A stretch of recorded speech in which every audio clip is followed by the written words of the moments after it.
En este vídeo te voy a dar los aprendizajes sacados de libros, vídeos de emprendimiento, páginas web, cursos online que han cambiado mi forma de entender el emprendimiento y mi manera de emprender. Son los aprendizajes más importantes que me he llevado después de estar un año aprendiendo sobre emprendimiento y emprendiendo por mi cuenta. Son aprendizajes que te cambian el chip y que cambian tu manera de, de entender el emprendimiento. Son los aprendizajes más importantes y son los que he seleccionado de cientos de aprendizajes que me he llevado en este año emprendiendo, y son los más importantes para mí, y los más importantes que creo que pueden ser para cualquier emprendedor que esté empezando. Son aprendizajes que van desde lo más básico hasta lo más complejo, de la mayoría early stage, es decir, para cuando estés empezando, y van desde ventas, desde estrategia, desde modelo de negocio, sistemas y procesos, y en sí los más importantes que si interiorizas bien y tienes siempre presente cuando estés emprendiendo, te va a ir bastante mejor que si no. Y además te voy a ahorrar bastante tiempo de leerte libros, de verte vídeos y dinero de comprarte cursos. Así que no se hable más y dentro vídeo.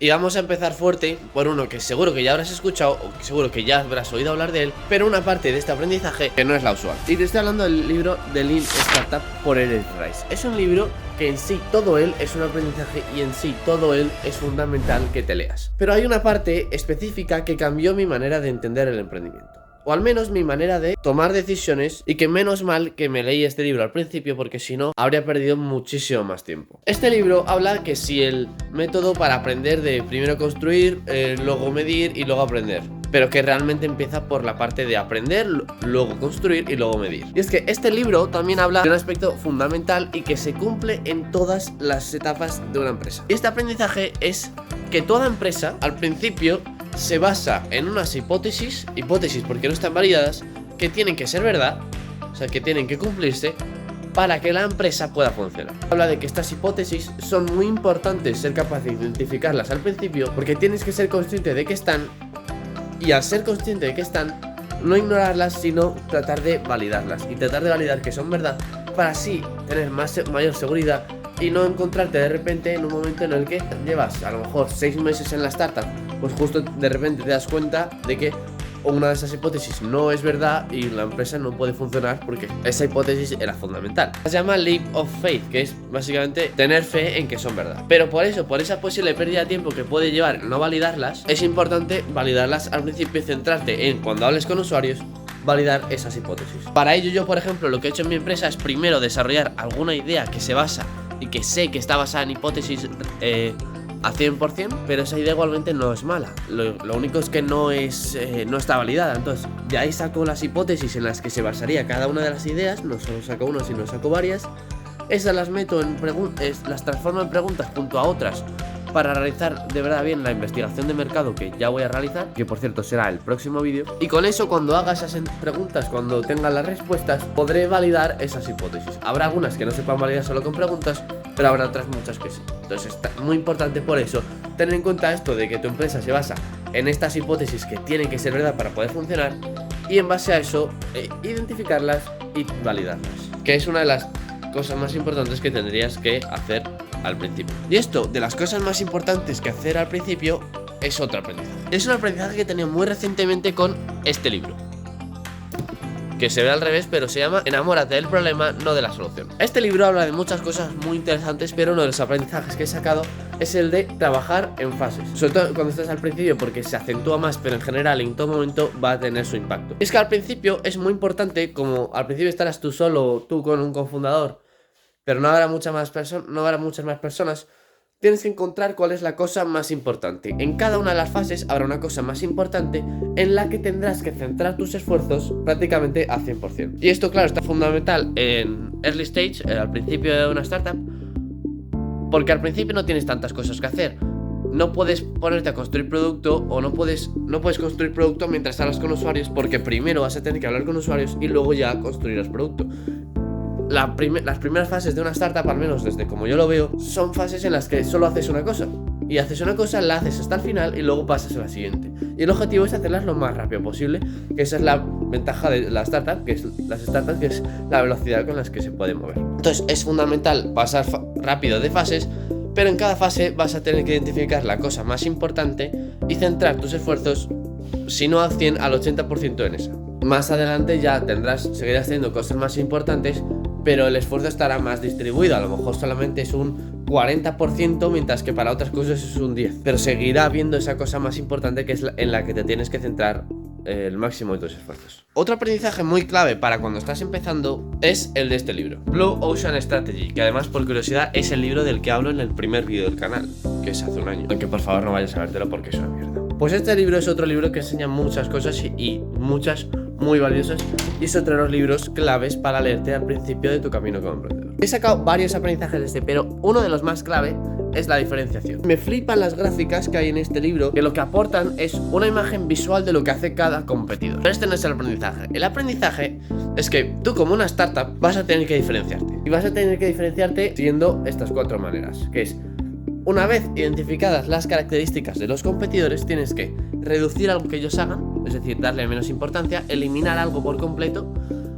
aumentar algo que ellos hacen pero hacerlo más o hacerlo mejor, y crear algo nuevo, un aspecto nuevo que aporte valor. Y dentro de esto, lo más clave que saqué, y es algo que no suena tan clave o tan como wow al principio, pero es algo que si lo interiorizas es algo que cambia por completo tu manera de percibir y de emprender al principio. Y es que dice que por norma general no intentes competir reduciendo el precio, porque esto lo que hace es, si no te diferencias por calidad, si no te diferencias por branding, si no te diferencias por aportar un nuevo aspecto de valor o por una propuesta de valor única, y tienes competidores, al final, ¿qué estás aportando distinto? Menos precio. Y el tema es que es muy difícil que tú puedas ser más eficiente en cuanto a costos que la competencia, si la competencia está ya establecida.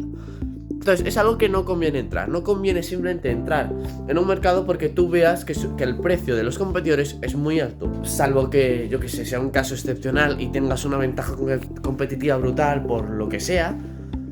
Es muy raro que sea una buena idea entrar a un mercado como una startup que solamente compite en precio.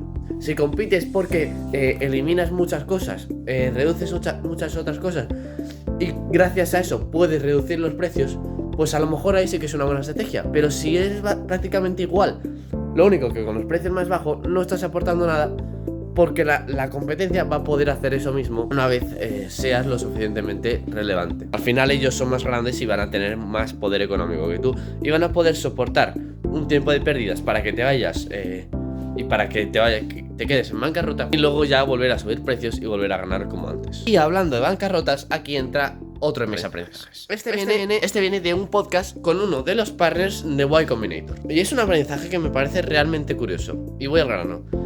El aprendizaje es dicho en inglés Just Don't Die, que es simplemente no mueras. Esto evidentemente no se refiere a ti, sino se refiere a tu startup. ¿Y por qué esto tiene tanto sentido y por qué esto es tan clave? Pues porque realmente, ¿qué define que tú tengas una empresa? Yo, por ejemplo, no tengo ni declarada que tengo una empresa, porque bueno, realmente todavía no hace falta. No tengo dinero en la empresa, pero tampoco me hace falta porque no estoy quemando nada de dinero. No necesito dinero para seguir funcionando. Y lo que esto quiere decir es que realmente yo voy a ser siempre una empresa hasta que yo decida no dejar de serlo. Y es que esto lo que quiere decir es que simplemente, por ejemplo, si ya estás quemando dinero, simplemente intenta no quedarte sin dinero, ¿sabes?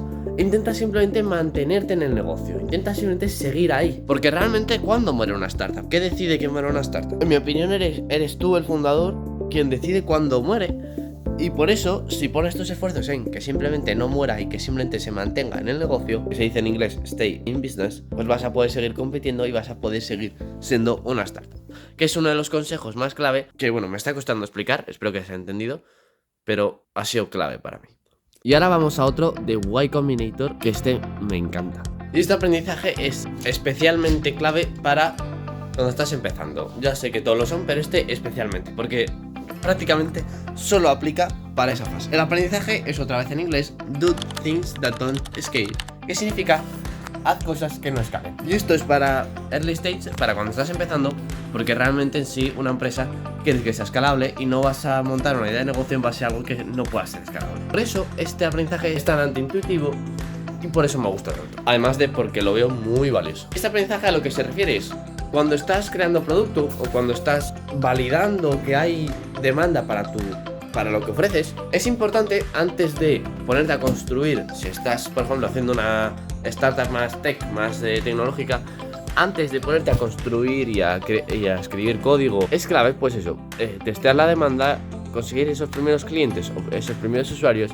hablar con ellos para no perder 6 meses construyendo y escribiendo código de algo que la gente va a acabar no queriendo. Y una de las maneras para validar esa demanda y para validar si están dispuestos a pagar y todo eso, es haciendo cosas que no escalan. Y esto lo vas a entender muy bien con un ejemplo. Te voy a poner el ejemplo de DoorDash, que es básicamente el Uber Eats de Estados Unidos y el primero que hubo. Lo que hace pues es eso, entregar productos a domicilio. Es la startup que hizo que pudieses pedir a domicilio de prácticamente cualquier restaurante. Y realmente esto en código es bastante complejo porque tienen que programar todos los procesos. No sé exactamente qué, pero sé que era muy complicado porque lo escucho esta propia historia del CEO. Pues para validar esa experiencia de usuario y para mejorar todo eso, lo que hicieron es ellos mismos, esos founders, hacer la entrega.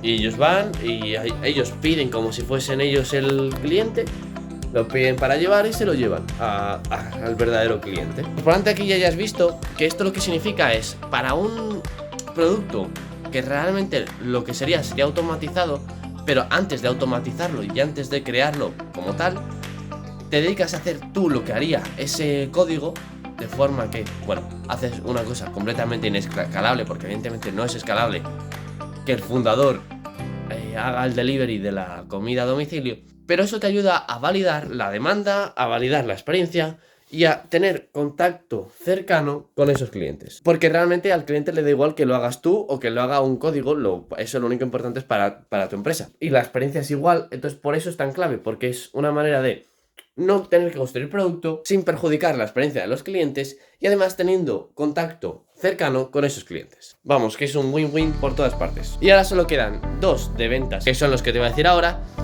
Y para acabar te voy a decir uno personal, que en mi opinión es bastante guay.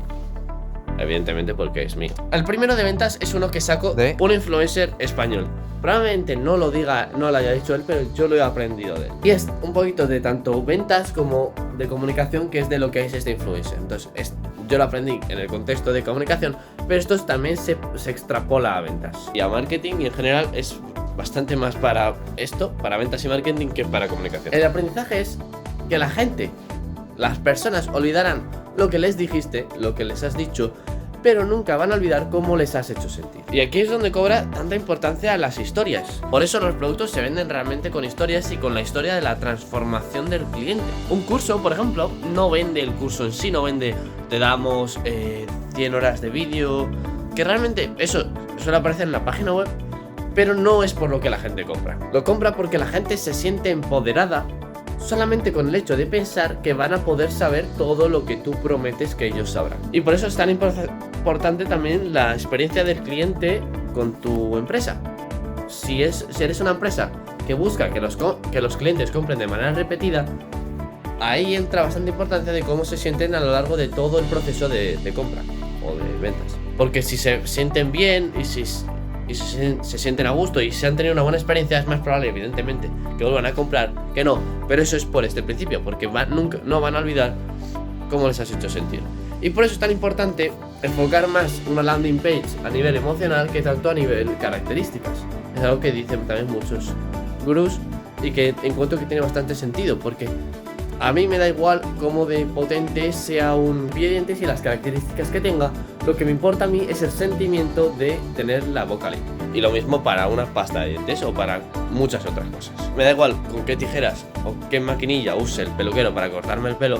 Lo que me importa es pues cómo me siento después del corte. Y este se une con el otro de ventas, que es realmente muy parecido. Y este lo he sacado de mi MBA. Bueno, es broma, es del libro de Personal MBA, creo que se llama. Bueno, es un libro que me estoy leyendo ahora mismo y es bastante guay. Pues lo que decía en el apartado de ventas es que cuando vendes, no vendes el taladrador, lo que vendes es el agujero en la pared. Y si me apuras, no vendes el agujero en la pared, lo que vendes es una balda puesta. Y si me apuras aún más, no vendes la balda puesta, lo que vendes es una habitación ordenada. Y si me quieres apurar aún más, no vendes esa habitación ordenada, vendes el sentimiento de paz que te da tener esa habitación ordenada y entrar a la habitación y verla con esa baldita, que mirad, qué bonita en la habitación. Y esto realmente ya te lo he dicho. No vendes las características, vendes el outcome. No vendes que el teclado que estás vendiendo tenga todas las letras, lo que vendes es cómo se siente al teclear. Es decir, que no te centres en decir somos la web más rápida, sino céntrate en deja de esperar 10 minutos porque cargue tu página web. O consigue 10 veces más clientes con un solo cambio en tu landing page. Eso va a ser más eficiente que decir pues las herramientas que tú uses para que eso pueda funcionar, ¿sabes? No vas a decir cómo haces que, bueno, que la landing page de tu cliente venda más, sino simplemente vas a decir que la landing page de tu cliente va a vender más. Y ahora para acabar, el mío personal. Ese aprendizaje de mi propia cosecha. Probablemente influenciado por el resto de aprendizajes, esto es clave, que he tenido, pero bueno, no es un aprendizaje que haya sacado literal de otro gurú. Y es que yo pienso, realmente, si tú tuvieses toda la información del mundo, o si tú tuvieses solamente suficiente información, podrías crear una empresa muy exitosa. Y te estoy hablando de una empresa tan exitosa como una Apple. Porque desde mi contexto y desde lo que yo he vivido, siento que con suficiente información de todo tipo, información de el mercado, información de tus clientes o en general cualquier información, pero incluso sin conocimiento, solamente con una capacidad suficiente de análisis, podrías crear una empresa. Si tú consiguieses y fueses capaz de tener, pues eso, la información de cómo se comportan tus clientes, de lo que quieren realmente, e información de el mercado, es que eso es prácticamente todo lo que necesitas para tener una buena empresa. Y esto lo que me ha llevado a mí es a tener ese sentimiento de tengo que estar consiguiendo información todo el rato. Porque pienso que si consigo cada vez más información, voy a ser capaz cada vez de estar más cerca de tener y de que la empresa vaya bien. Porque el producto podrá ser más como ellos quieran, porque me podré diferenciar de la manera correcta de la competencia y con la suficiente información solo quedaría ejecutar. Porque si la analizas bien, sabes exactamente hacia dónde ir, porque no tienes ni que pensar, te lo dices sola la información. Es cuestión de observar los patrones que se repiten. Y bueno, pues eso, que esto ha cambiado mi manera de emprender porque ha cambiado el hecho de que ahora mismo estoy constantemente en búsqueda de información.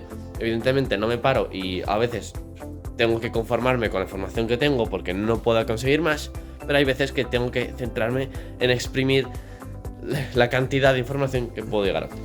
Así que si te han sido útiles todos estos consejos, no dudes en darle a like y en suscribirte, que me ayudarías un montón. Y si crees que se me ha olvidado alguno que te ha sido clave a ti, déjame en los comentarios y así aprendemos los dos. Así que nada, adiós.